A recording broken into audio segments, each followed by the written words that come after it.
साथियों नमस्कार। साथियों आज इस वीडियो में जानेंगे पूरी तरह से जितना भी 1 दिसंबर का मोस्ट इम्पोर्टेंट जियो पॉलिटिक्स है उसके बारे में हम विस्तार से जानेंगे। आप हमारे इस वीडियो में बने रहें। देखिए पहला न्यूज आ रहा है बांग्लादेश से। बांग्लादेश के जो यूनिस हैं उन्होंने क्या किया है कि इंडिया को उधर से ही मतलब बैक किया है, यानी उधर से वो खुद बोले हैं कि इंडिया का क्या है डबल स्टैंडर्ड है।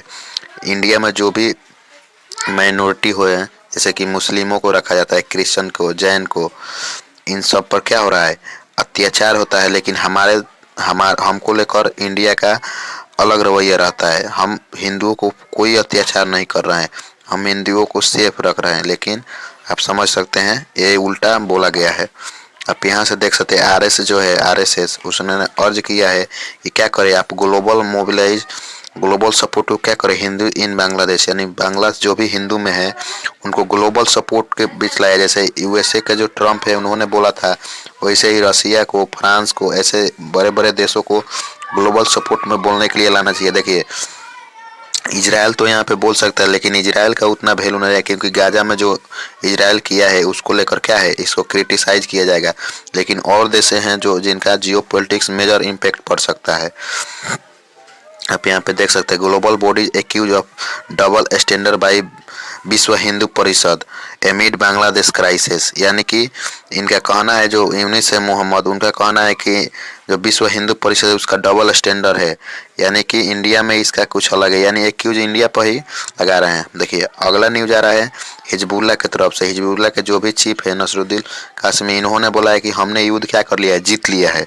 देखिए युद्ध आज के ज़माने में युद्ध को हारने को लेकर कोई ऑफिशियल नोटिस नहीं देता है, सब लोग बोलता है हम जीत लिए हैं, लेकिन आपको मालूम हुआ कि हिजबुल्लाह ने सीज फायर को लेकर ही एग्री किया था, तब इजराइल ने किया था। ठीक है, आप देख सकते हैं Hezbollah chief declare divine victory, यानी कि नहीं मतलब होने वाला victory against Israel amid ceasefire deal. Ceasefire से डील से एमिड मतलब इनका विक्ट्री है। The ceasefire established that Hezbollah will withdraw from area south of the Litani river which run some 30 kilometre, यानी 20 mile north of the border with Israel. Israel का border से 30 kilometre पीछे दूर चला गया है और इजराइल भी अपना सेना पीछे कर लिया है। लेकिन आपको मालूम होगा इन्होंने जीता नहीं है क्योंकि इनके जितने भी टॉप कमांडर है इनको इजराइल ने मार दिया है। आप इंडियन एक्सप्रेस का न्यूज भी देखते हैं, top commander killed in target strike by Israel Beirut, यानी इनके टॉप कमांडर को मारते गया है, लेकिन इजराइल के एक भी टॉप कमांडर को हिजबुल्लाह ने नहीं मार पाया। जैसे कि डिफेंस मिनिस्टर मान लीजिए या फॉरनर और भी बड़े नेता को ये लोग नहीं मारा है, लेकिन इजराइल ने मार दिया, फिर भी ये लोग क्लेम करें कि हम जीत गए हैं।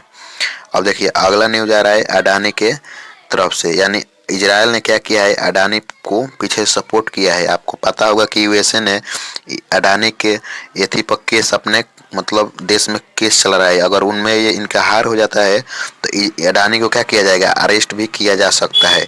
इसलिए क्या किया जा रहा है कि इन पर केस चला रहा है, लेकिन इस बीच सभी देश जब इनको क्रिटिसाइज कर रहे हैं, जहां बांग्लादेश भी है, टर्की और सब देश है, वहीं पर इजराइल ने इनको बैक किया है। और एक किया है कि नहीं इजराइल अडानी क्या है इसमें कोई इन पर दोष नहीं है, सही है। इजराइल के एनवाई बैक अडानी, यानी जो इनके राजदूत हैं इंडिया में, इन्होंने सपोर्ट दिखाया है अपना, क्योंकि आपको मालूम होगा इजराइल में जो हाइफा पोर्ट है ना अडानी ने खरीद लिया है और इजराइल का एक बहुत बड़ा स्टेटमेंट है। अगला न्यूज आ रहा है रसिया के तरफ से। रसिया ने क्या किया है ना कि पुतिन जो है उन्होंने डोनाल्ड ट्रम्प को लेकर बड़ी बात बोली है। Donald Trump not safe now Putin accuse US president elect, यानी कि यूएस प्रेसिडेंट जीतने के बाद भी पुतिन ने बोला है कि ये सेफ नहीं है। इनके Putin said had been shocked by the way of the US election campaign had unfold, जैसा इनका रवैया मतलब जैसा घटनाएं यूएस इलेक्शन के दौरान प्रचार प्रसार के समय देखने को मिला वो बाद में भी इनके साथ हो सकता है। ऐसा हो सकता है कि अपना 4 साल कंप्लीट नहीं कर सकते। आप देख सकते हैं पॉलिटिशियन हु कैन एंड वार, माने देखिए ट्रम्प चाहते कि ये वार खत्म हो जाए, लेकिन बहुत से पॉलिटिशियन चाहते हैं खत्म नहीं हो। Putin indicate the US of और risk missile against Kyiv may be possible due to Ukrainian military action. He praised Trump, calling him intelligent but raised concern over his क्या सेफ, यानी ट्रंप ने इसके विरुद्ध है, लेकिन फिर भी इनको डर इस बात का है कि ट्रंप अपना 4 साल जो है कंप्लीट नहीं कर सके। इनका सेफ्टी को लेकर कंसर्न है। देखिए रसिया ऐसे ही नहीं बोल दिया, इनके बहुत से स्पाई जो हैं यूएसए और बाकी सारे देशों में काम कर रहे हैं। रसिया ये बहुत जिम्मेवारी के साथ बोला है, क्योंकि जैसे ही आप लोग देखें कि क्या ट्रंप पर गोलियां चली लेकिन ट्रंप बाल बार बचे। एक विक्ट्री है उन लोग के लिए, क्या है, एक बहुत ही सिरदर्द ट्रंप है जो इनको देखना नहीं चाहते हैं, इसलिए पुतिन को ये बात बोलना पड़ा। ऐसे जो भी आगे अपडेट होगा हम आपको वीडियो बनाकर सूचित करेंगे। धन्यवाद।